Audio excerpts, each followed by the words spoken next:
Well friends, last time we discussed about the packing in solid, that is one dimensional, two dimensional, three dimensional arrangement. Particle ते particles कसे arrange होतात याच्या संबंधी आपण चर्चा केली. आज आपल्याला जायचं आहे पॅकिंग इफिशियन्सीकडे. Packing efficiency. पॅकिंग इफिशियन्सी म्हणजे काय, तर हे जे अरेंज झालेले पार्टिकल्स आहेत त्या पार्टिकल्सने किती स्पेस ऑक्युपाय केलेली आहे ती स्पेस आपल्याला डिटरमाइन करायची. पॅकिंग इफिशियन्सी जी आहे ती पॅकिंग इफिशियन्सी डिटरमाइन करण्यासाठी आपल्याकडे फॉर्म्युला आहे.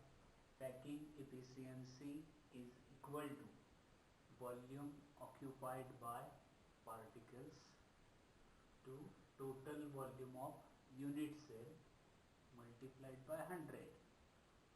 आता इथे दोन कॅल्क्युलेशन आपल्याला करता येतात. एक पॅकिंग फ्रॅक्शन. पॅकिंग फ्रॅक्शन जेव्हा आपण कॅल्क्युलेट करतो तेव्हा एवढा पार्ट कॅल्क्युलेट करायचा, volume occupied by particles to total volume of unit cell. आणि इफिशियन्सी कॅल्क्युलेट करायची तेव्हा ती पर्सेंटेजच्या फॉर्ममध्ये आपण करतो, त्याला 100ने मल्टिप्लाय करायचं. So packing efficiency it gives us information about how much percentage of unit cell is occupied by particle. पार्टिकलने त्या युनिट सेलमधली किती पर्सेंट जागा ऑक्युपाय केलेली आहे हे आपल्याला पॅकिंग इफिशियन्सीने कळतं, किंवा त्याच्यावरून आपल्याला त्या युनिट सेलमध्ये व्हाईट स्पेस किती आहे, रिकामी जागा किती आहे हेही डिटरमाइन करता येतं. आपण ही जी पॅकिंग इफिशियन्सी आहे ती पॅकिंग इफिशियन्सी आपल्या ज्या वेगवेगळ्या क्रिस्टल सिस्टीम आहेत, 7 वेगवेगळ्या क्रिस्टल सिस्टीम आपण पाहिल्या, त्याच्यापैकी फक्त क्युबिक क्रिस्टल लॅटाईससाठी किंवा क्युबिक लॅटाईससाठी आपण ते डिटरमाइन करणार आहोत. तर क्युबिक लॅटाईसमध्ये पुन्हा आपण त्याचे 3 टाईप पाहिलेले पहा. सिंपल क्युबिक लॅटाईस आहे, बॉडी सेंटर्ड क्युबिक लॅटाईस आहे आणि फेस सेंटर्ड क्युबिक लॅटाईस आहे. तर त्यातल्या प्रत्येकासाठी म्हणजे packing efficiency for simple cubic unit cell, packing efficiency for body centered cubic lattice आणि packing efficiency for face centered cubic lattice साठी आपण packing efficiency डिटरमाइन करतात. तर पॅकिंग इफिशियन्सी डिटरमाइन करण्यापूर्वी आपण आपला जो क्युबिक लॅटाईस आहे त्या क्युबिक लॅटाईसमध्ये त्याचे काही पॅरामीटर्स आहेत, त्या पॅरामीटरचं रिलेशन पाहिलं आहे. क्युबिक लॅटाईसमध्ये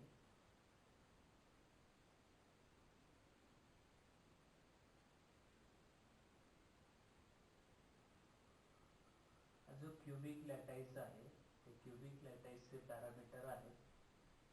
लेंथ किंवा एज लेंथचे पॅरामीटर आहे A is equal to B is equal to C, आणि सगळे जे अँगल आहेत, तो अल्फा असेल, बीटा असेल किंवा गॅमा असेल, हे सगळे अँगल जे ते अँगल आहेत 90 डिग्री. आता या सिंपल हा जो क्युबिक लॅटाईस आहे ते क्युबिक लॅटाईसमध्ये सगळ्या एजेस आहेत, all the edges are same, म्हणून आपण त्याला ABC न म्हणता त्या सगळ्या सेम आहेत, म्हणून आपण त्या तिघांनाही फक्त ए ने डिनोट करणार आहोत. म्हणजे ही पण एज लेंथ ए, ही पण एज लेंथ ए, किंवा ही पण एज लेंथ जी ती एज लेंथ ए असेल. ठीक आहे, तीनही ॲक्सिसवरच्या ज्या एज लेंथ आहेत त्या एज लेंथ सारख्या आहेत, म्हणून त्याला आपण फक्त ए ने डिनोट करणार आहोत. देन तर या सिंपल क्युबिक लॅटाईसमध्ये पार्टिकल जे ते पार्टिकल्स आपल्याला माहिती आहेत, पार्टिकल्स कुठे कुठे असतात. सिंपल क्युबिक लॅटाईसमध्ये particles are present at corners only. Body centered मध्ये particles are present at the center of body as well as corners. आणि फेस सेंटरमध्ये प्रत्येक फेस जो आहे त्या फेसच्या सेंटरवरती पार्टिकल आहेच, त्याचबरोबर कॉर्नरवरती पण पार्टिकल असतो. तर इथं आपल्याला डिटरमाइन करायचे आहे पॅकिंग एफिशियन्सी. फॉर्म्युल्यामध्ये जर आपण पाहिलं तर त्या फॉर्म्युल्यामध्ये ते 100 आहे, ते याचा व्हॅल्यू ऑलरेडी तिथे आहे. त्यानंतर आणखीन एक टर्म आहे total volume of unit cell. Total volume of unit cell. Unit cell जो आहे, हा जो आपला क्युबिक युनिट सेल आहे, ते क्युबिक युनिट सेलचं जर आपल्याला व्हॉल्यूम डिटरमाइन करायचं असेल तर आपल्याला काय करावं लागेल, त्याचे जे काही एज लेंथ आहे, ही एज लेंथ, ही एज लेंथ, ही एज लेंथ, याचा आपल्याला प्रॉडक्ट घ्यावा लागेल. म्हणजेच total volume of unit cell is equal to A into B into C. पण बी आणि सी ए इतक्याच आहेत, त्यालाही आपण ए न डिनोट केलं आहे. म्हणजे यातली एक टर्म जी ती टर्म आपल्याला मिळते ती म्हणजे total volume of unit cell is equal to A cube. ठीक आहे, total volume of unit cell is equal to A cube. या फॉर्म्युल्यामधली ही टर्म माहिती आहे, ही टर्म पण माहिती झाली. जो काही युनिट सेल आहे ते युनिट सेलच्या एज लेंथचा क्यूब आपण केला की आपल्याला ते युनिट सेलचं व्हॉल्यूम मिळेल. आता आपल्याला डिटरमाइन करायचं आहे volume occupied by particles. Volume occupied by particles in the unit cell. आता इथं प्रश्न असा आहे की हा जो युनिट सेल आहे त्या युनिट सेलचे पॅरामीटर्स आपण घेतले एज लेंथ, जी आपण ए न डिनोट करतोय. आणि आता आपल्याला डिटरमाइन करायचं आहे व्हॉल्यूम ऑक्युपाइड बाय पार्टिकल्स. तर आपले जे पार्टिकल्स आहेत, these particles are spherical. Particles आहेत आपले स्पेरिकल. मग पार्टिकलचं व्हॉल्यूम जे ते व्हॉल्यूम जर आपल्याला मेजर करायचं असेल तर आपण त्याची रेडियस विचारात घेणार, बरोबर. आणि युनिट सेलचं व्हॉल्यूम जे ते व्हॉल्यूम आपण एज लेंथच्या फॉर्ममध्ये, म्हणजे या दोन्ही पण आपण लेंथच घेतोय, पण एक आपण ए न डिनोट करतोय आणि एक आपण आर न डिनोट करतोय. मग या दोघांमध्ये काय रिलेशन आहे ते रिलेशन आपण आधी जाणून घेऊया. म्हणजे मग आपल्याला व्हॉल्यूम ऑक्युपाइड बाय पार्टिकल जे आहे त्याच्याकडं त्याच्या व्हॅल्यू जे आहेत त्या व्हॅल्यू काढता येते. आता पहा, आपण पहिल्या टाईपचा क्युबिक लॅटाईस घेऊया, तो म्हणजे सिंपल क्युबिक लॅटाईस. तर सिंपल क्युबिक लॅटाईस जो आहे त्या सिंपल क्युबिक लॅटाईसमध्ये ही पार्टिकलची अरेंजमेंट झाली. ही पार्टिकलची अरेंजमेंट. हे जे कॉर्नर्स आहेत, हा जो क्यूब आहे त्या क्यूबच्या कॉर्नरवरती प्रत्येक कॉर्नरवरती पार्टिकल आहे. आता आपण त्या पार्टिकलला पॉइंट कन्सिडर केलं, म्हणजे त्याचा आपण सेंटर घेतला आणि त्या सगळ्या पार्टिकलचे सेंटर जे ते सेंटर जर आपण एकमेकांना विशिष्ट पद्धतीनं जोडले तर आपल्याला काय मिळेल, क्यूब मिळेल. आपल्याला हा क्यूब मिळेल ज्या क्यूबचे पॅरामीटर्स जे ते पॅरामीटर्स ए ए ए. त्यानंतर यातले जे अँगल आहेत ते अँगल येतील 90 डिग्री.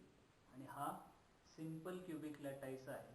म्हणजे पार्टिकल जे ते पार्टिकल्स फक्त कुठे असतील, कॉर्नरवरती असतील. पार्टिकल फक्त कॉर्नरवरती असतील. आता आपल्याला ए आणि आर म्हणजे या युनिट सेलची एज लेंथ आणि हे जे पार्टिकल आहेत त्या पार्टिकलची रेडियस, या दोघांमधला जो संबंध आहे तो संबंध शोधायचा आहे. मग आपला हा जो युनिट सेल आहे याच्यामध्ये पहा, हा त्याचा एक फेस आपण घेतला, हा समोरचा फेस. आपल्याला 4 पार्टिकल जे ते पार्टिकल्स दिसत आहेत. त्या 4 पार्टिकलचे जर आपण सेंटर एकमेकांना जोडले तर एक स्क्वेअर आपल्याला मिळेल. एक स्क्वेअर आपल्याला मिळेल. म्हणजे असा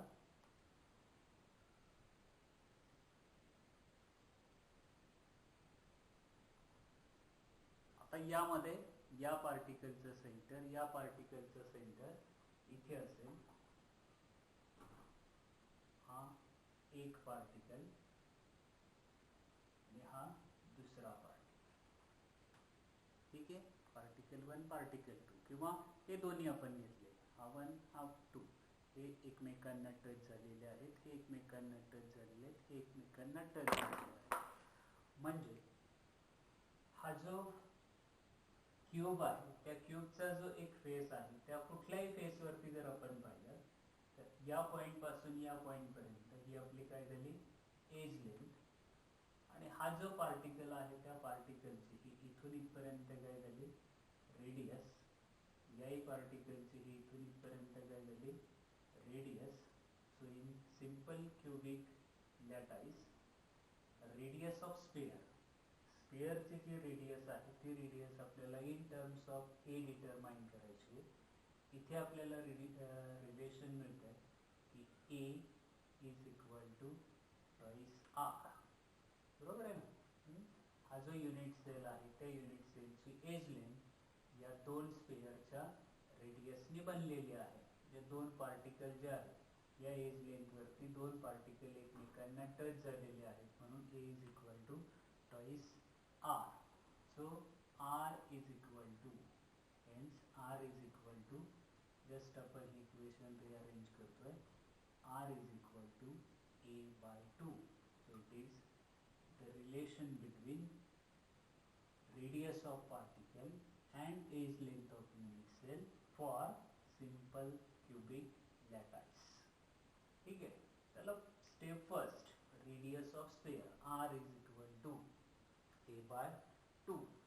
आता दुसऱ्या स्टेपकडे आपण जाऊया. दुसऱ्या स्टेपमध्ये आपल्याला डिटरमाइन करायचं आहे volume of sphere. Volume of sphere. Volume of sphere एका स्फिअर जे आहे त्या स्फिअरचं व्हॉल्यूम डिटरमाइन करण्याचा फॉर्म्युला कुणाला माहित नाही, सगळ्यांना माहिती. Volume of sphere is equal to 4/3 pi R cube. 4/3 pi R cube. आता इथली आर ची व्हॅल्यू जी आहे ती व्हॅल्यू आपण या इक्वेशन मध्ये टाकूया. ए is equal to 4/3 pi r is equal to A by 2. त्याचा क्यूब आपण घेतला. इट इज इक्वल टू 4/3 पाय ए क्यूब अपॉन 2 चा cube. 2 into 2 into 2. So it is 2 into 2 into 2. 4. 4 means this 2 get cancelled. So it comes out to be pi a cube divided by 6. Pi a cube divided by 6. हे झालं volume of sphere. Volume of sphere नंतर पण जातो तिसऱ्या स्टेपकडं. Total volume of particle. Total volume of particle. आता आपल्याला एका पार्टिकलचं व्हॉल्यूम जे ते व्हॉल्यूम माहिती आहे. Volume of 1 particle. Volume of 1 particle. ठीक आहे. आता टोटल व्हॉल्यूम ऑफ पार्टिकल म्हणजे हा जो काही युनिट सेल आहे तो युनिट सेल किती पार्टिकलने बनलेला आहे तितक्या पार्टिकलने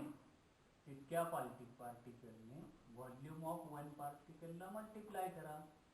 म्हणजे total volume of particle is equal to n into volume of 1 particle. Total volume of particle is equal to n into volume of 1 particle. मग आता हा जो सिंपल क्यूबिक आहे हे आपलं झालेलं आहे पहा. Simple cubic. सिंपल क्यूबिक मध्ये number of particles per unit cell is 1. For BCC number of particles per unit cell is 2 and for FCC number of particles per unit cell is 4. मग आपला हा कुठला आहे सिंपल क्यूबिक. सिंपल क्यूबिक मध्ये number of particles आहेत 1 into एका पार्टिकलचं volume आहे पाय A cube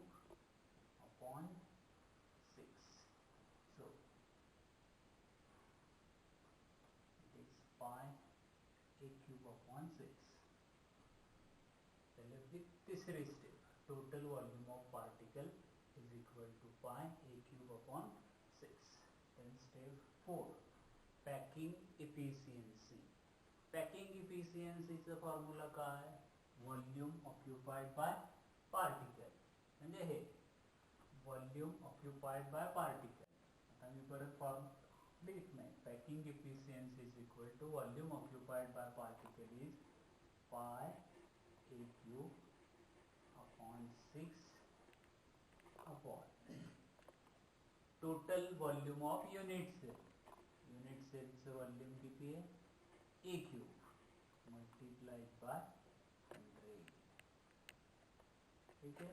so is equal to A cube cancel होतील. आपल्याला जस्ट सॉल्व काय करायचं आहे?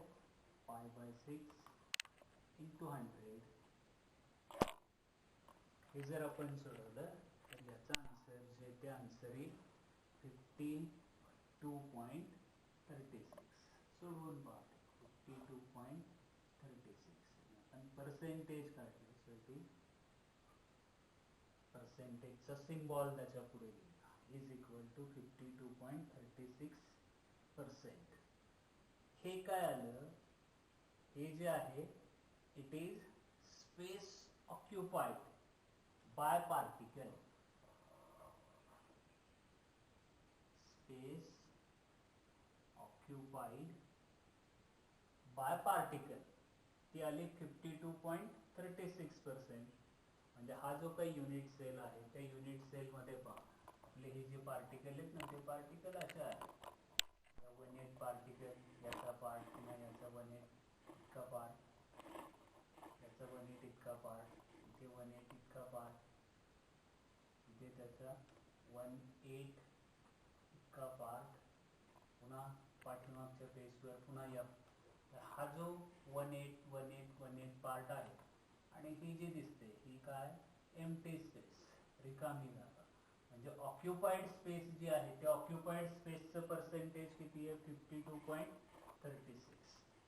टोटल हे पर्सेंटेज आहे. जर आपण 100 मधून हे मायनस केलं 52.36 47.64%. चला आपण दुसऱ्या पार्टकडे जाऊया. Packing efficiency in face centred cubic lattice. Face centred cubic lattice. आधी आपण सिंपल क्यूबिक पाहिलं. दुसरं आपण BCC कडे न जाता आपण फेस सेंटर्ड क्यूबिक युनिट सेलकडे जातोय आणि नंतर BCC कडे बेस सेंटर्ड क्यूबिक युनिट सेलकडे आपण जाऊया. पुन्हा आपल्याला हे जे face centred cubic unit cell आहेत याची पॅकिंग इफिशियन्सी याच 4 पॉइंटमध्ये डिटरमाइन करायची आहे. पहिलं आपण पाहणार आहोत फेस सेंटर्ड क्यूबिक युनिट सेलमध्ये रेडियस आणि एज लेंथ याच्यामधलं रिलेशन काय आहे ते आपण पाहूया. फेस सेंटर्डमध्ये आपल्याला माहिती आहे की हा जो काही आपला युनिट सेल आहे त्या युनिट सेलमध्ये या फेसचे हे जे पॉईंट्स आहेत ते पॉईंट्स जर आपण जोडले तर इथे जो सेंटर मिळेल त्या सेंटरवरती पार्टिकल असेल. त्या सेंटरवरती पार्टिकल असेल सगळ्या फेससाठी. पण हा पहिला फेस, दुसरा फेस, तिसरा, चौथा, पाचवा आणि 6वा फेसवर. आता या फेस सेंटर्डमध्ये रिलेशन पाहण्यासाठी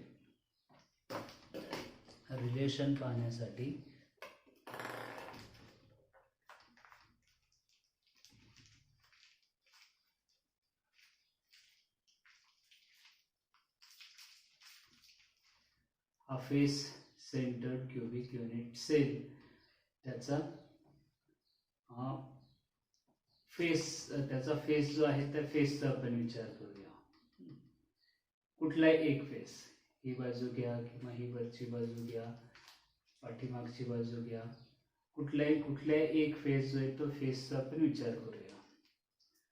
तर या फेसमध्ये हा जो सरफेस आहे, हा जो फेस आहे त्या फेसमध्ये एक कॉर्नरला असणारे पार्टिकल 1 2 3 4 आणि हा फेसच्या सेंटरवरती असणारा पार्टिकल. याच्यामध्ये हे जे कॉर्नरचे पार्टिकल आहेत, हे जे कॉर्नरचे पार्टिकल आहेत, या दोघांचा विचार करू नका, या पार्टिकलचा विचार करा. हा पार्टिकल आणि हा पार्टिकल हे कॉर्नरवरती आहेत. हे एकमेकांना टच झालेले आहेत का? हे एकमेकांना टच झालेले आहेत का? नाही, बरोबर. किंवा हे दोन पार्टिकल हे एकमेकांना टच झालेले आहेत का? नाही. तर हे दोन जरी दिसत असले तरी तो ॲक्च्युली या मॉडेलचा ड्रॉबॅक आहे. या मॉडेलमध्ये इथे पण हे जे दोन पार्टिकल आहेत, त्या दोन पार्टिकलमध्ये जशी इथे स्पेस आहे तशी या दोघांमध्ये पण स्पेस आहे. थोडक्यात आपल्याला काय लक्षात येतं की फेस सेंटरमध्ये A is not equal to twice R. बरोबर, A is not equal to twice R. मग आता याच्यामध्ये A is not equal to twice R. मग व्हॉट इज ए? ए कसा डिटरमाइन करायचा? A in terms of R किंवा R in terms of A. ठीक आहे, आपण दोघांमधलं रिलेशन पाहतोय. कशासाठी? तर आपल्याला व्हॉल्यूम ऑफ स्पिअरमध्ये जी आरची व्हॅल्यू आहे इन टर्म्स ऑफ ए, ती व्हॅल्यू जी आहे ती व्हॅल्यू पुटअप करायची. थोडक्यात आपण आरचं कन्व्हर्जन जे ते कन्व्हर्जन ए मध्ये करतोय. मग फेस सेंटरसाठी आपण असा रिजन शोधूया की अशी लेंथ आपण शोधूया ज्या लेंथचा एशी पण संबंध असेल आणि त्या स्पियर्सच्या रेडियसशी पण संबंध असेल. त्या फेसच्या रेडियसशी पण स्पियरच्या रेडियसशी पण संबंध असेल. पाहूया, हा फेस आपण घेतला. या फेसवरती हे चार पार्टिकल जे ते चार पार्टिकल कॉर्नरला आहेत. आणि आता हा मधला जो पार्टिकल आहे तो मधला पार्टिकल, हा कॉर्नरवरचा पार्टिकल, हा फेसवरचा पार्टिकल आणि या कॉर्नरवरचा पार्टिकल. म्हणजे या बाजूने जर आपण पाहिलं तर 1 2 आणि 3, 1 2 आणि 3 हे जे तीन पार्टिकल आहेत ते तीन पार्टिकल एकमेकांना टच झालेले आहेत. हे तीन पार्टिकल एकमेकांना टच झालेले आहेत. याचाच आपण बेनिफिट घेऊया. म्हणजे आपल्या या एफसीसी स्ट्रक्चरमध्ये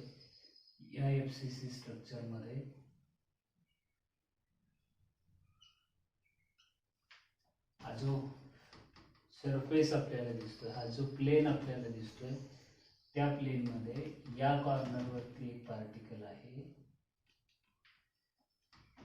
त्याच्यानंतर या कॉर्नरवरती असणारा जो पार्टिकल आहे आणि आता जो फेस आहे त्या फेसवरती असणारा पार्टिकल, हे तिघेही एकमेकांना टच झालेले आहेत. ठीक आहे, तर उरलेला जो पार्ट आहे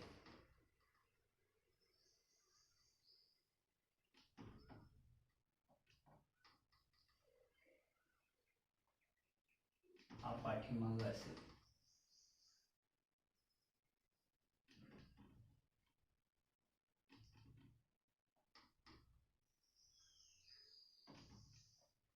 ठीक आहे, आपण फक्त हा पुढचा फेस जो आहे त्या फेसचा विचार करतो. आता या फेसमध्ये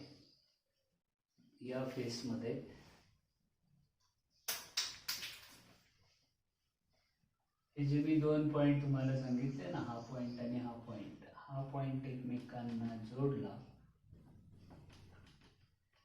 की 1 2 3 हे तीन स्पेअर जे ते तीन स्पेअर एकमेकांना टच झालेले आहेत. मग आता आपण याच्यामध्ये आपल्याला माहिती आहे की हे जे डिस्टन्स आहे ते डिस्टन्स आहे ए, किंवा हे जे डिस्टन्स आहे ते डिस्टन्स किती आहे? ए आहे. पण हे डिस्टन्स जे ते डिस्टन्स आपल्याला माहीत नाही किती येते. ते आपल्याला डिटरमाइन करता येईल, पण आत्ता आपल्याला हे डिस्टन्स जे ते डिस्टन्स माहीत नाही आहे. मग हे जर आपण डिस्टन्स माहीत केलं, हे दोन्ही सेम आहेत, हा अँगल जो आहे तो अँगल 90 आहे, तर याच्यावरून आपल्याला हे जे आहे ते आरच्या फॉर्ममध्ये मिळेल आणि मग आपण त्या आरचं कन्व्हर्जन जे आहे ते कन्व्हर्जन ए मध्ये करून घेऊया. मग यासाठी आपण हा जो ट्रायंगल आहे त्या ट्रायंगलला म्हणूया ट्रायंगल ABC. हा triangle ABC.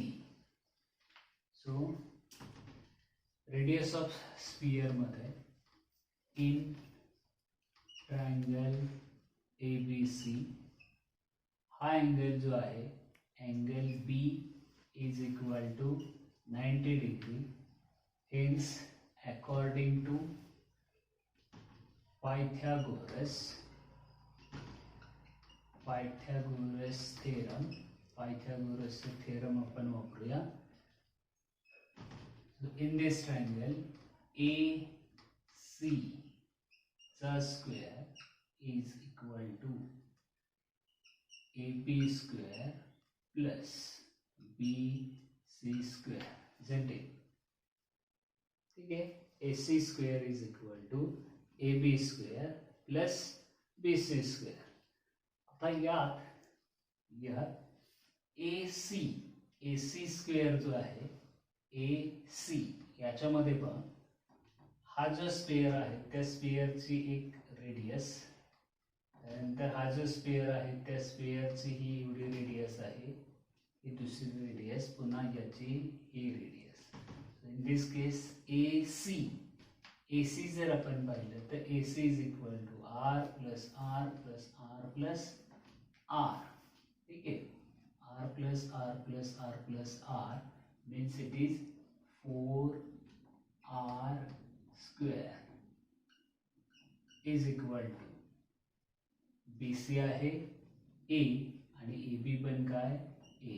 So it is A square plus A square. Hence, so 4R square 16R square plus twice A square. हे आपल्याला in terms of R determine करायचं आहे. सो मी इकडे लिहितो. So R is equal to R square is equal to twice A square upon 16. Hence R is equal to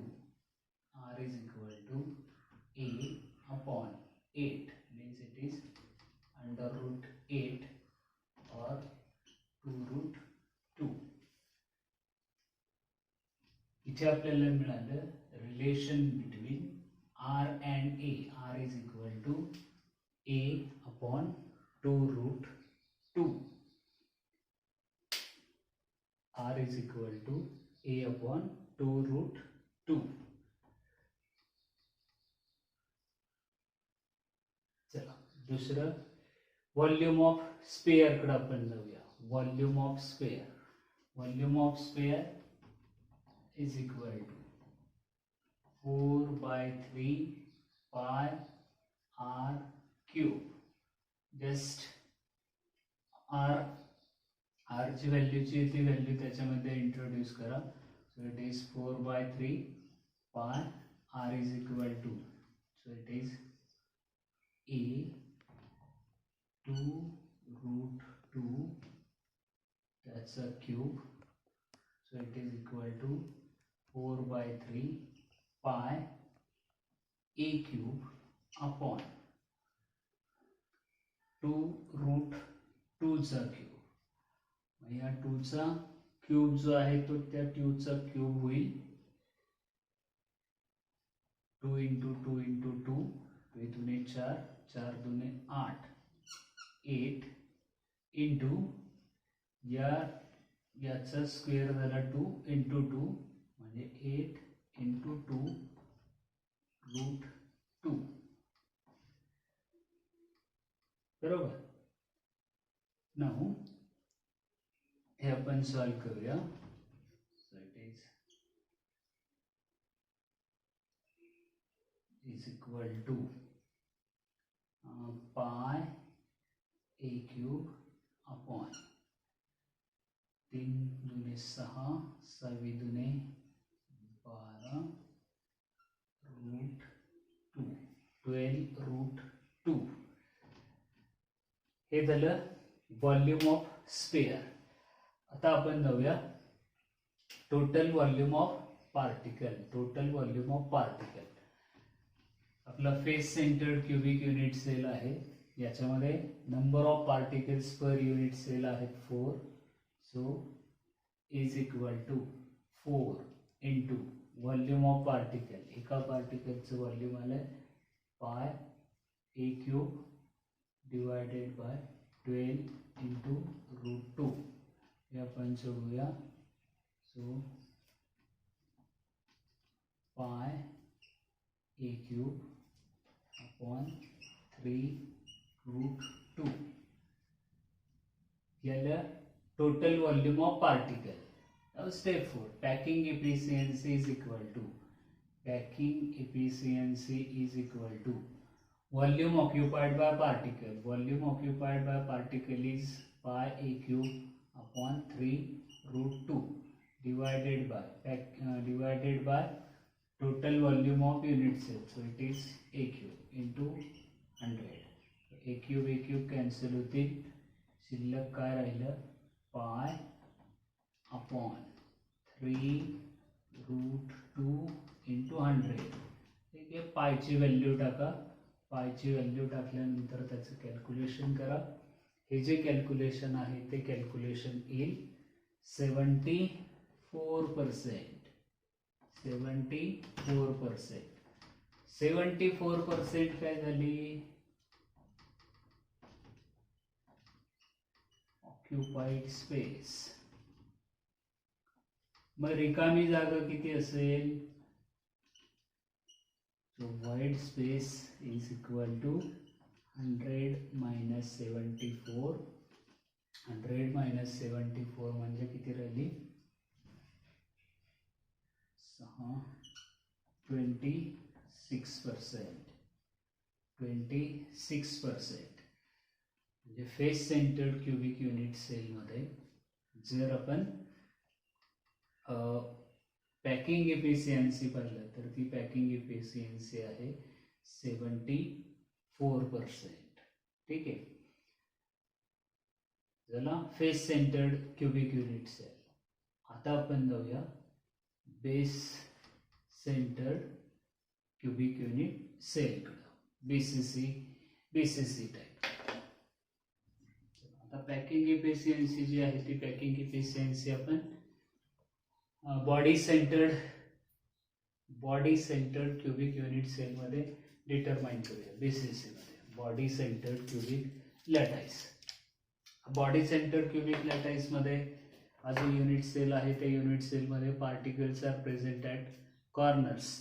corner बरोबरच या बॉडीचा जो सेंटर असेल त्या सेंटरवरती पार्टिकल जो आहे तो पार्टिकल असेल. तर या बॉडी सेंटर्ड क्युबिक युनिट सेलमध्ये पार्टिकलची अरेंजमेंट.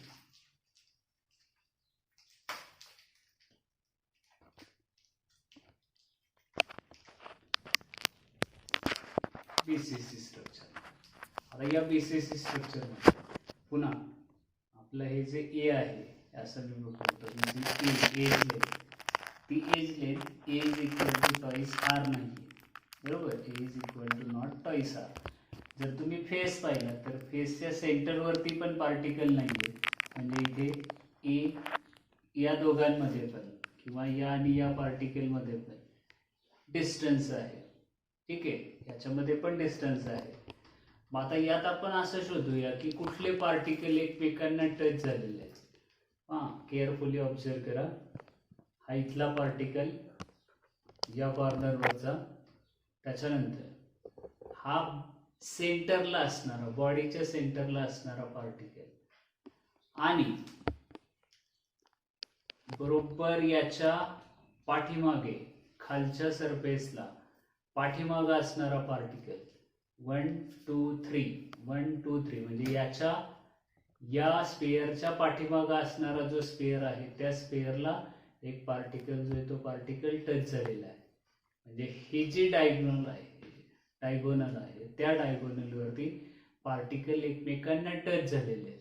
आणि मग आता याचा वापर करून आपण रेडियस जे आहे ते रेडियस आणि आर, रेडियस आणि एज लेंथ ए याच्यामधलं रिलेशन जे ते रिलेशन बघा. बीसीसी मध्ये ठीक आहे, हे सगळ्यांच्या लक्षात आलं की हा समोरचा फेस आपण घेतला, या फेस वरती इथे जो पार्टिकल आहे इथला पार्टिकल, त्याच्यानंतर जो पाठीमागचा पार्ट आहे ते,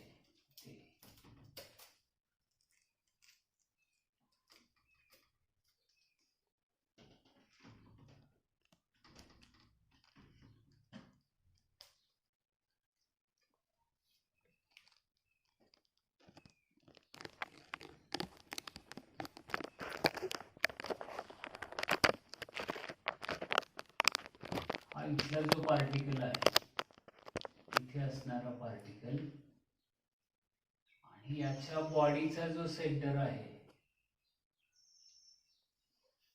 ही जी बॉडी आहे त्या बॉडीचा जो सेंटर आहे इथे, इथे पण एक पार्टिकल आहे. आता या सगळ्या पार्टिकलची साईज जी ती साईज सेम आहे. मग हे जे डिस्टन्स आहे, हे जे डिस्टन्स आहे इथला पॉइंट, हा बेसचा पॉइंट आणि हा पाठीमागच्या साईडचा पॉइंट, या लाईन वरती हे सगळे पार्टिकल जे ते पार्टिकल एकमेकांना टच झालेले आहेत. ठीक आहे, आर आर आर आर. आता यात हा जो ए आहे, हा ए आपल्याला डिटरमाइन करायचा आहे इन टर्म्स ऑफ आर. हा जो ए आहे तो ए या आरच्या फॉर्म मध्ये डिटरमाइन करायचा आहे. आधी आपण एफसीसी मध्ये इथला ए घेतला, इथे त्याच्यानंतर ही जी रेडियस आहे ती रेडियस आपण डिटरमाइन केली in terms of R. A is equal to twice, sorry त्याच्यामध्ये हा आणि हा पार्टिकल एकमेकांना टच झालेला होता, A is equal to twice R. Face centred मध्ये काय, तर इथला पार्टिकल, या फेसवरचा पार्टिकल आणि या कॉर्नरवरचा पार्टिकल हे एकमेकांना टच झाले होते म्हणून आपण इथली रेडियस काढली. इथला जो लेंथ जी आहे ती लेंथ डिटरमाइन केली.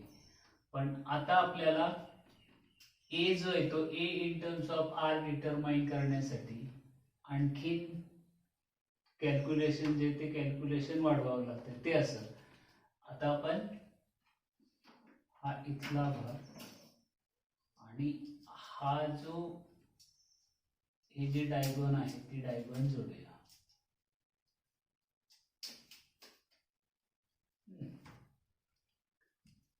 तर हा जो ट्रायंगल आपल्याला मिळाला त्या ट्रायंगलला आपण नाव देऊया. हा ट्रायंगलला, याला मी एफ म्हणतो. हा इथला जो पॉइंट आहे त्या पॉइंटला मी त्याला आपण काय म्हणूया, ई म्हणूया, आणि या पॉइंटला ए म्हणूया. ठीक आहे, A F E in triangle A F E, in triangle A F E. ठीक आहे, हा अँगल जो आहे तो अँगल किती आहे, 90 डिग्री आहे. हा अँगल 90 डिग्री म्हणजेच ए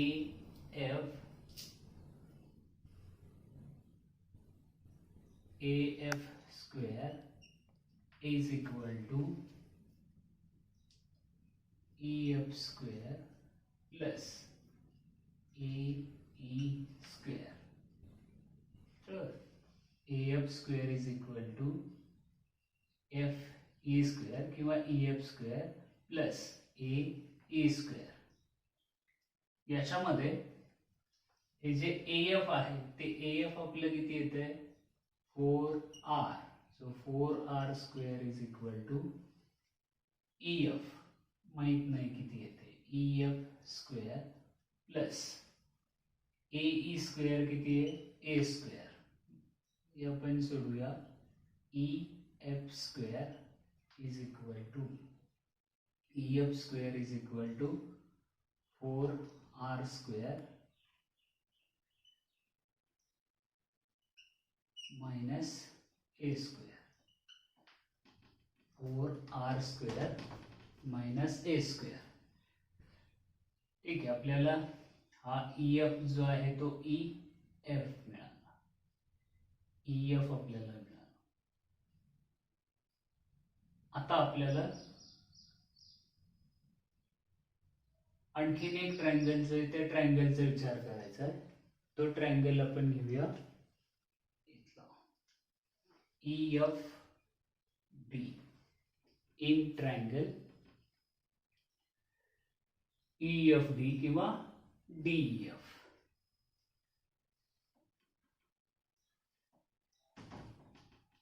in triangle DEF.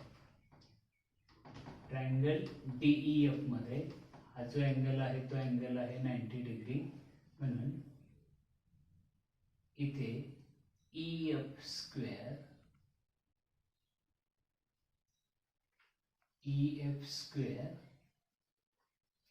is equal to DF square plus DE square. DF म्हणजे किती आहे A, so A square. DE पण किती आहे A स्क्वेअर. आणि आता EF किती आहे 4r square minus A square. 4r square minus A square. हे आपण सोडवूया. 4 चा स्क्वेअर 16r स्क्वेअर मायनस हे मायनस A स्क्वेअर इकडे आपण पाठवूया. So it is A square plus A square plus A square. So it is equal to हे किती झालं thrice A square r square upon 60. r square is equal to thrice A square upon 60. आपल्याला r determine करायचं आहे. So r is equal to a चा square म्हणजे a राहिला, 16 म्हणजे 4 राहिला आणि 3 चा रूट आपल्याला घ्यायचं आहे म्हणजे it is √3. So r is equal to a √3 by 4. r is equal to a √3 by 4. हे आलं relation between r and a for basis. ठीक आहे.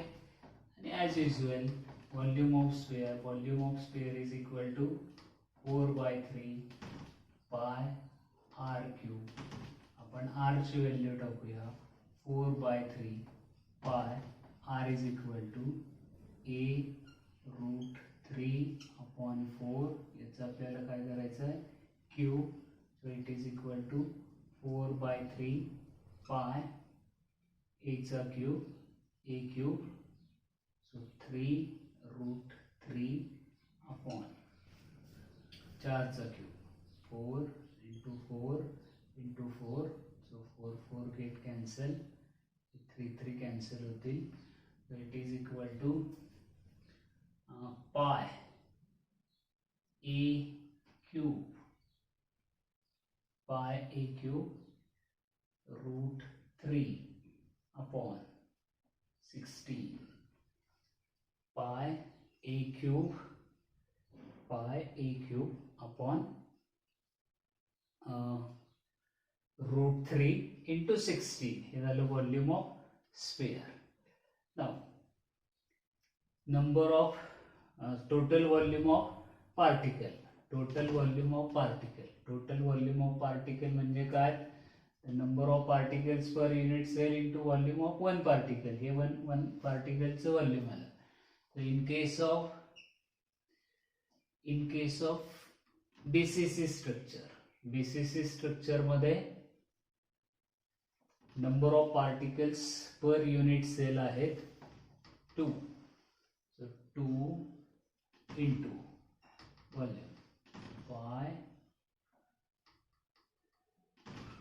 a cube root 3 divided by 16, so it is equal to 8 is pi a cube root 3 upon 8. याला total volume of particle. Step 4, packing efficiency is equal to total volume or volume occupied by particle upon 8 into 100, divided by a cube. a cube cancel होतील. आपल्याला काय सोडवायचं आहे? फक्त pi into root 3 upon 8 into 100. हे जर आपण सोडवलं तर याचा आन्सर येईल 68%. 68% इतकी काय असेल? पॅकिंग इफिशियन्सी म्हणजेच ऑक्युपाइड स्पेस असेल आणि रिकामी जागा किती असेल? Void space is equal to 100 minus 68, so it is 32%. 32%. म्हणजे आता यात आपल्याला BCC स्ट्रक्चर मध्ये एम्प्टी स्पेस मिळाली 32%, ऑक्युपाइड स्पेस मिळाली 68%, so it is pi a cube upon 16. याचं रिलेशन काय मिळालं? R is equal to a root 3 by 4. हे झालं पॅकिंग इफिशियन्सी इन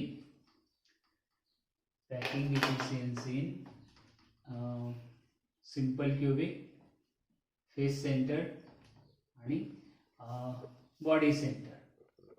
कधी कधी माझ्याकडनं बेस सेंटर असं झालेलं असेल तर इट इज बॉडी सेंटर. मग यात पॅकिंग इफिशियन्सी जर आपण पाहिली सिंपल क्युबिकसाठी, रेडियस ऑफ स्फिअर आहे म्हणजे आर आणि ए मधलं डिस्टन्स आहे R is equal to A by 2.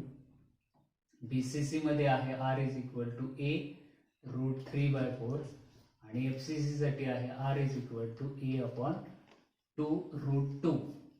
A upon 2 root 2 हे व्हॉल्यूम आहे, व्हॉल्यूम ऑफ स्फिअर, एका स्फिअरचं व्हॉल्यूम. याचे ही व्हॅल्यू नाही लक्षात ठेवली तरी चालेल, ती आपल्याला डिटरमाइन करता येईल 4/3 पाय आर क्यूब याच्यामध्ये टाकून. त्यानंतर ही व्हॅल्यू जी आहे ती व्हॅल्यू पण आपल्याला कॅल्क्युलेट करता येईल. सिंपल क्युबिकमध्ये पॅकिंग इफिशियन्सी येते 52.36%, बीसीसी मध्ये ती येते 68% आणि एफसीसी मध्ये ती येते 74%. हे झालं पर्सेंट, किती जागा ऑक्युपाय केलेली आहे. 100 मधून ही मायनस करा, व्हाईट स्पेस आपल्याला मिळेल, रिकामी जागा किती आहे ते आपल्याला मिळेल. हे आर आणि ए मधलं relation, for simple cubic, body centred आणि फेस सेंटर्ड साठी हे जे मी लिहिले दीज आर. इथे जे आपल्याला number of particles per unit cell ते आपल्याला दिलेले आहेत. ते कसे कॅल्क्युलेट करायचे ते आपण मागे पाहिलं. आता याच्यामध्ये फक्त तुम्हाला काय करायचं की हे जे आहे हे आपल्या लक्षात यायला हवं की पार्टिकल जे ते पार्टिकल एकमेकांना कशा पद्धतीनं टच झालेले आहेत, कुठे टच झालेले आहेत. मग त्याचा वापर करून रेडियस आणि एज लेंथ याच्यामधलं रिलेशन जे ते रिलेशन कसं डिटरमाइन करायचं हे एकदा व्हिज्युअलाइज झालं, हे एकदा इमॅजिन झालं की पॅकिंग इफिशियन्सी जी ती पॅकिंग इफिशियन्सी आपल्याला सहज कॅल्क्युलेट करता येते.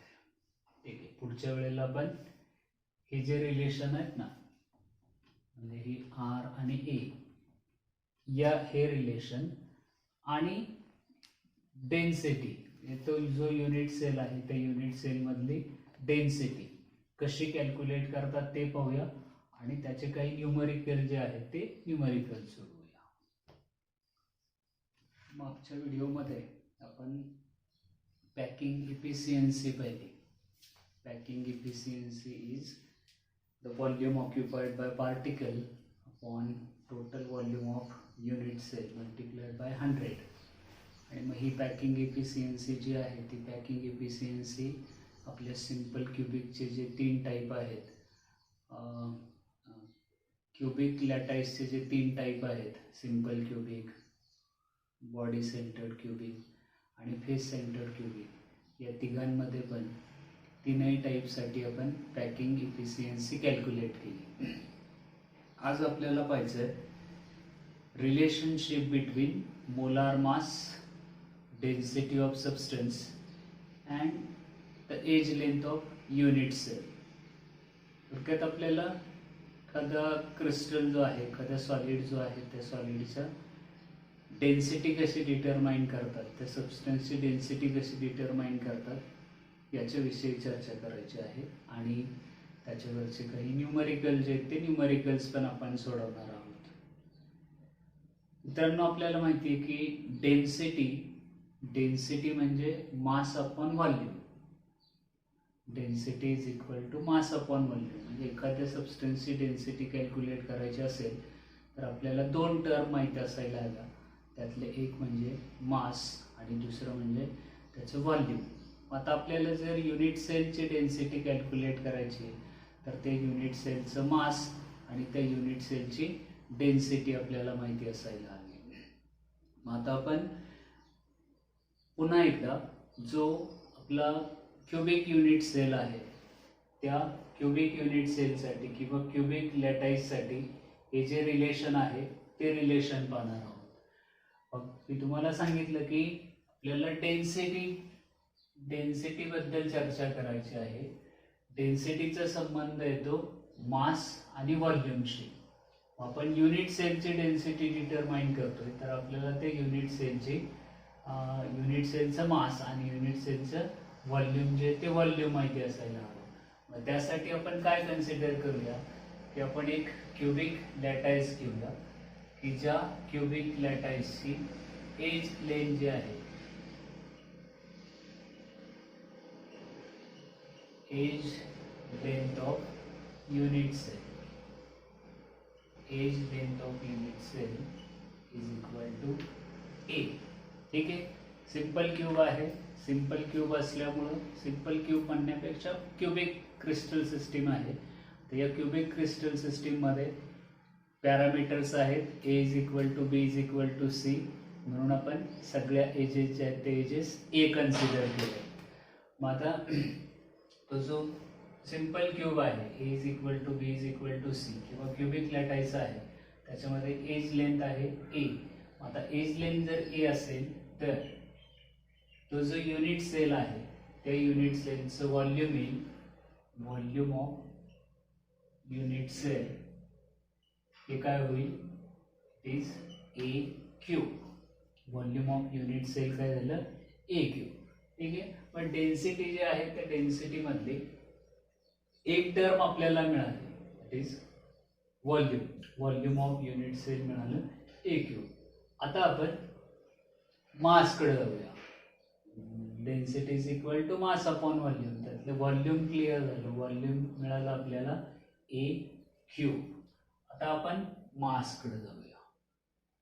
तर युनिट सेलचं मास, युनिट सेल जो आहे तो युनिट सेलचं मास म्हणजे काय, तर त्या युनिट सेलमध्ये असणारे जे पार्टिकल्स आहेत त्या पार्टिकल्सचं जे काही मास येईल ते मास म्हणजेच त्या युनिट सेलचं मास. मग समजा आपला जो काही युनिट सेल आहे त्या युनिट सेलमध्ये जे काही पार्टिकल्स असतील, जेवढे पार्टिकल्स असतील त्यापैकी एका पार्टिकलचं जे मास आहे ते मास आपण कन्सिडर करूया एम. म्हणजे आपण असं म्हणूया की suppose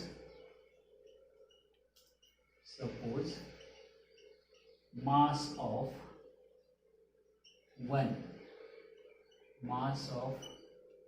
one particle is equal to M. आणि नंबर ऑफ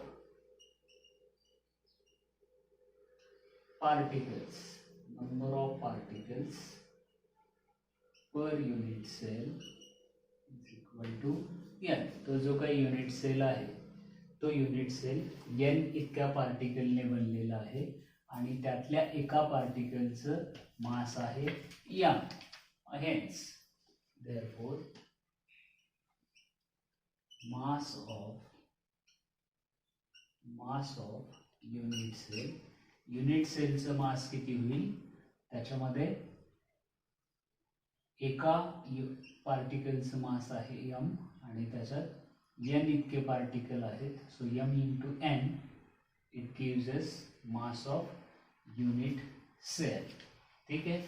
आता आपल्याला दोन्ही पण व्हॅल्यू मिळाल्या पहा. डेन्सिटी म्हणजे rho is equal to mass upon volume. तो जो युनिट सेल आहे ते युनिट सेलचं व्हॉल्यूम आपल्याला मिळालं a क्यूब आणि त्या युनिट सेलचं मास जे ते मास आपल्याला मिळालं m इंटू n. ठीक आहे. मग आता आपण जाऊया डेन्सिटीकडे. So the density of unit cell, density of unit cell is equal to rho into mass upon volume. ही युनिट सेलसाठी आपण कॅल्क्युलेट करतोय. त्याचं मास आहे m into n upon volume आपल्याला किती मिळालंय a क्यूब. व्हॉल्यूम आपल्याला मिळालंय a क्यूब. आता आपण डेन्सिटी आपल्याला डिटरमाइन झाली युनिट सेलची, किंवा unit cell is made up of substance किंवा पार्टिकल. त्यानंतर एज लेंथ पण आपल्याला याच्यामध्ये आलं. सो डेन्सिटी आणि एज लेंथ याच्यामधलं रिलेशन आपल्याला मिळालं. आता आपल्याला आणखी रिलेशन कशाबरोबर शोधायचं आहे, मोलार मास बरोबर शोधायचं आहे. ठीक आहे. रिलेशन आपल्याला मोलार मास बरोबर शोधायचं आहे. आता मोलार मास म्हणजे काय, मोलार मास ऑफ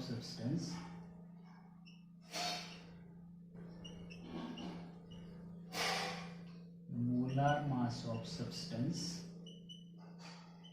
जे मी कॅपिटल M ने डिनोट करतोय. Molar mass of substance is equal two is nothing but number of mass of one particle into number of is equal to mass of one particle into number of particles per mole into number of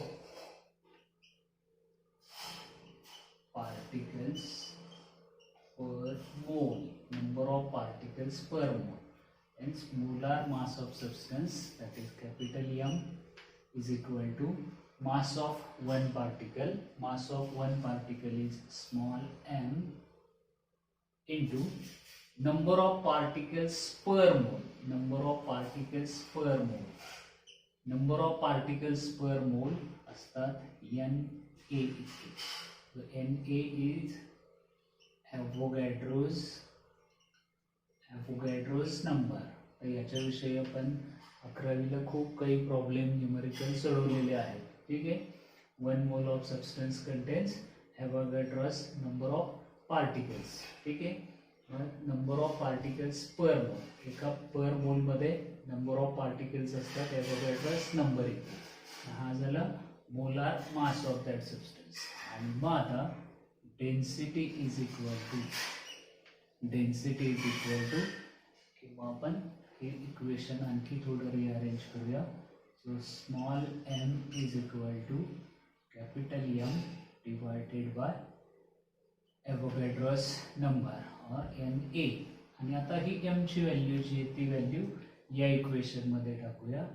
so rho is equal to small m म्हणजेच m ची value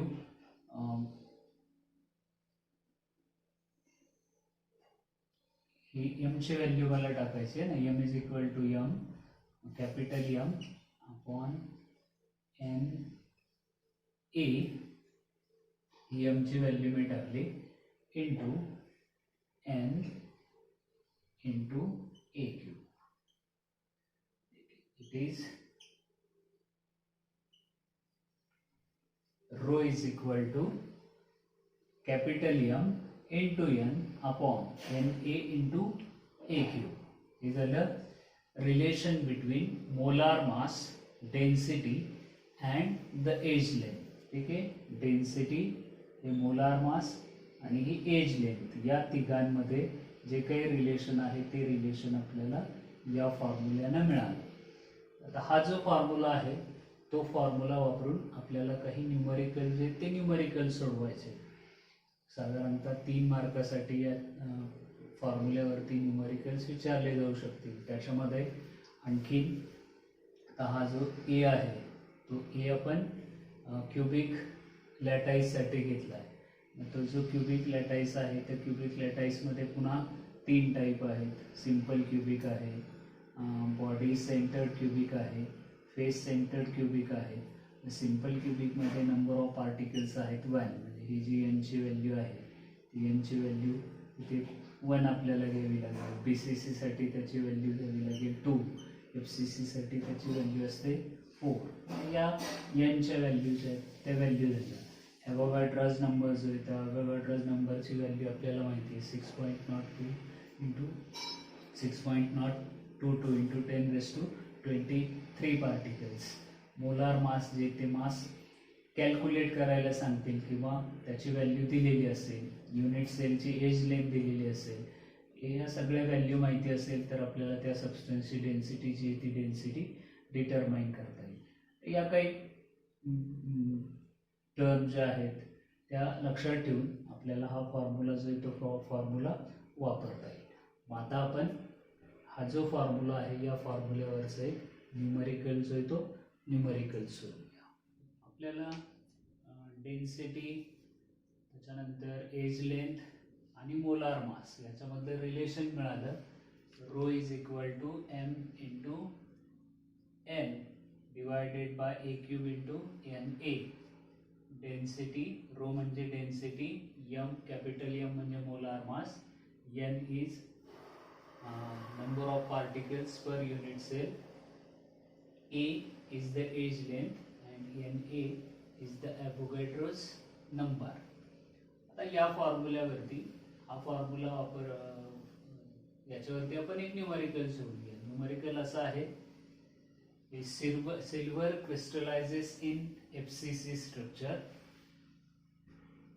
The age length of unit cell is 408.7 picometer. Calculate density. सिल्वरचा atomic mass जे ते मास दिलेला आहे. So याच्यात जे काही दिलेलं आहे ते आपण समजावून घेऊया. गिव्हन काय काय आहे ते. Silver crystallizes in FCC structure. Silver crystallizes in FCC structure. आता हे FCC स्ट्रक्चर आहे, FCC स्ट्रक्चर आहे, फेस सेंटर्ड क्युबिक लॅटाईस तो आहे. म्हणजे यात number of particles per unit cell किती असणार आहेत. Number of particles per unit cell आहेत 4. Number of particles per unit cell 4. हे जे दिलंय ना हे आपल्याला काहीतरी यातली व्हॅल्यू देत आहे, काहीतरी इन्फॉर्मेशन देते. ती इन्फॉर्मेशन ही म्हणजे आता तुमच्या लक्षात आलेलं असेल की आपल्याला याच्याऐवजी FCCच्या ऐवजी जर BCC असेल तर तिथे एनची व्हॅल्यू किती घ्यायची आहे, एन इज इक्वल टू 2. जर ते सिम्पल क्युबिक असेल तर एनची व्हॅल्यू किती घ्यायची आहे 1. FCC असेल तर तिथे आपल्याला ती घ्यायची आहे 4. Number of particles per unit cell 4. Then the edge length. Edge length म्हणजे काय. एज लेंथ एज लेंथ जे आपण ए ने डिनोट करतो ते किती दिलेली आहे 408.7 पिकोमीटर PM. एज लेंथ बरोबर आणखी काय दिलंय m ची व्हॅल्यू दिलेली आहे atomic mass of silver is equal to 108 gram per mole. 108 gram per मोल. आता व्हॅल्यू तर आपल्याला मिळाली. आपला फॉर्म्युला आहे density is equal to rho is equal to m into n divided by a cube into Na Avogadro's number. Avogadro's नंबरची value पण आपल्याला दिलेली आहे n is equal to 6.022 into 10⁻23 particles. Density आपल्याला कॅल्क्युलेट करायची आहे. So density is equal to remember हा जो फॉर्म्युला आहे त्या फॉर्म्युल्यामध्ये व्हॅल्यू टाकताना आपल्याला ज्या दिलेल्या व्हॅल्यू आहेत त्या व्हॅल्यूचे जे काही युनिट आहेत ते युनिट प्रॉपर आहेत का ते पहा. जर ते प्रॉपर नसतील तर ते त्याचं कन्व्हर्जन जे ते कन्व्हर्जन करून घ्या. आपल्याला डेन्सिटी कॅल्क्युलेट करायची आहे. डेन्सिटी जे आहे ते डेन्सिटीचं युनिट जे आहे ते डेन्सिटीचं युनिट इथे मास कशामध्ये दिलं आहे ग्रॅममध्ये दिलं आहे. म्हणजे आपल्या डेन्सिटीमधलं मासचं युनिट जे ते युनिट ग्रॅममध्ये येईल. आता काय राहिलं व्हॉल्यूम. मग व्हॉल्यूम जे आहे ते व्हॉल्यूम आपल्याला डिटरमाइन करण्यासाठी याचा जे याच्याशी संबंधित म्हणजे हे ज्या सिस्टीममध्ये आहे त्या सिस्टीमचं युनिट जे ते युनिट आपल्याला घ्यावं लागेल म्हणजे सेंटीमीटर. व्हॉल्यूम आहे म्हणजे त्या सेंटीमीटरचा क्यूब होईल. म्हणजे ही जी एज लेंथ आहे ती एज लेंथ पिकोमीटरमध्ये दिलेली आहे ती आपल्याला कशामध्ये कन्वर्ट करावी लागेल सेंटीमीटरमध्ये कन्वर्ट करावी लागेल. हे रिलेशन आपल्याला माहिती पाहिजे पिकोमीटरचं सेंटीमीटरमध्ये ते रिलेशन आहे 408.7 into 10⁻10 centimetre. 10⁻10 centimetre. 408.7 into 10⁻10 centimetre.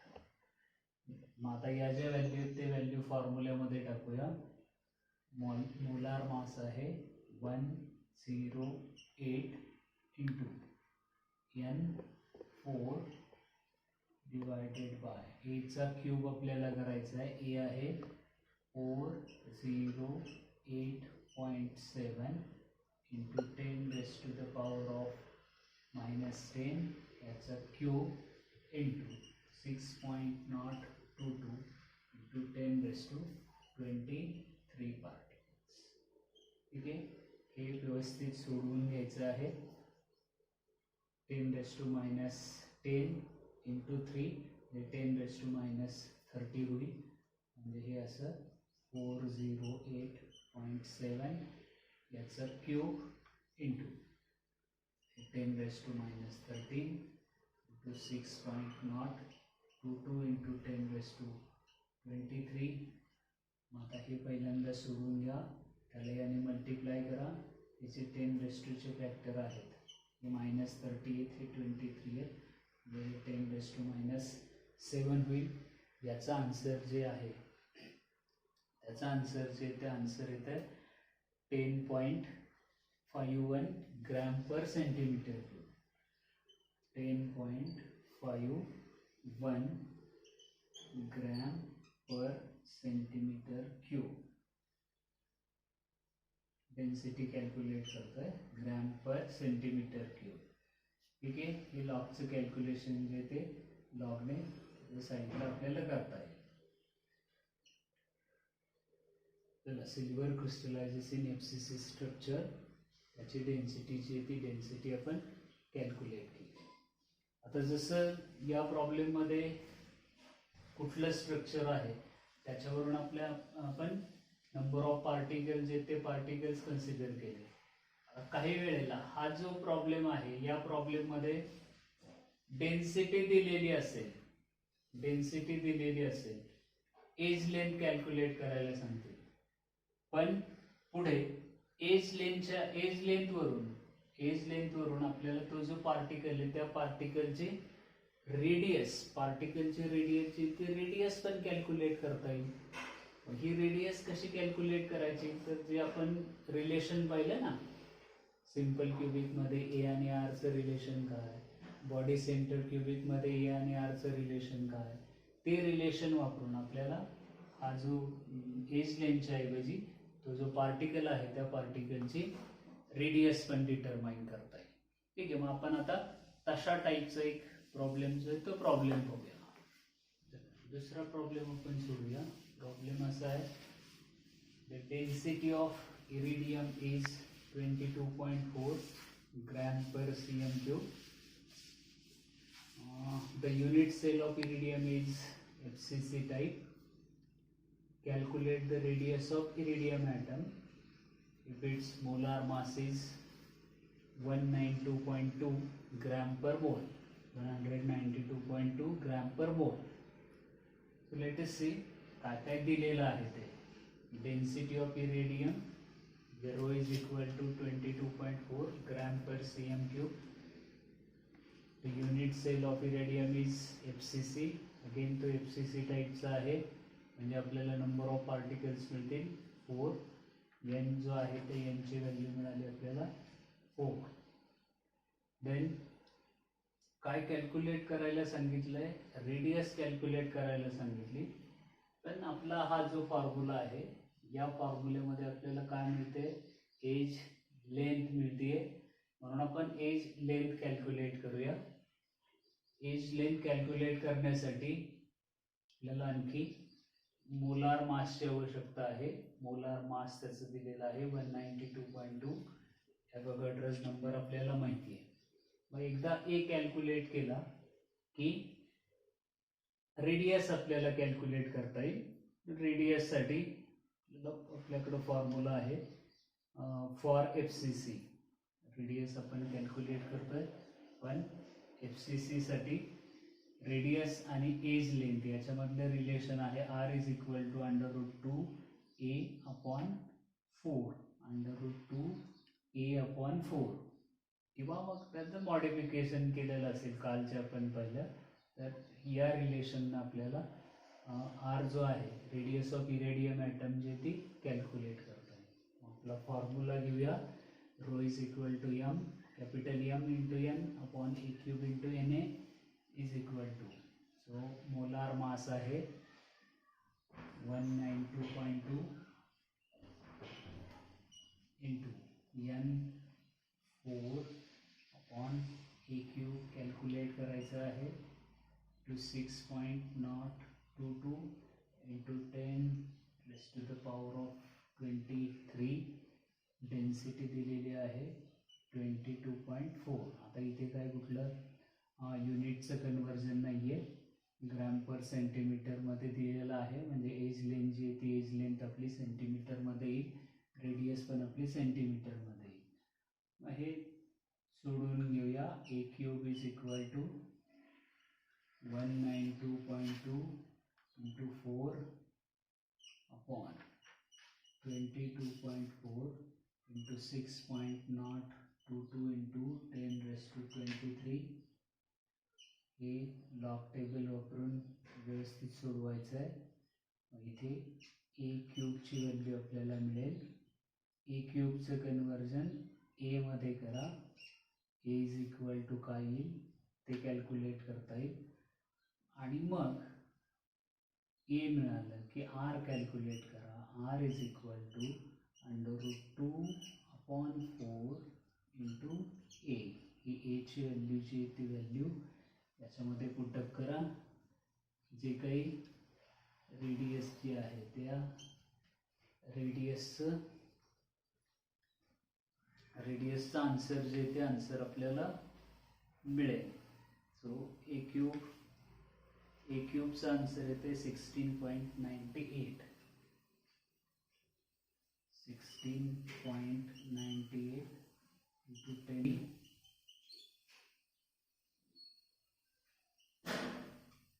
Centimetre त्याचं युनिट राहील.